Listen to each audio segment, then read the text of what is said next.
Hello everyone, today I'll show you how to transfer money from credit card to Airtel Payment Bank. It's very easy to do.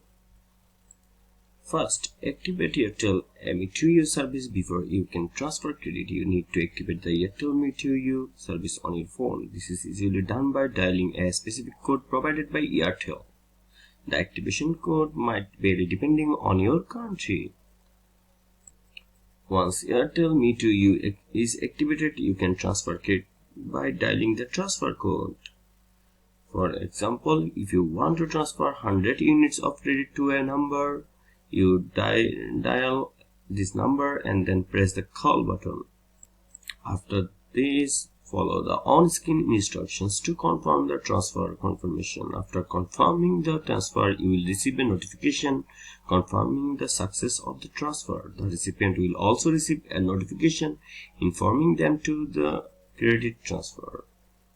If you found this video helpful, then don't forget to give a like.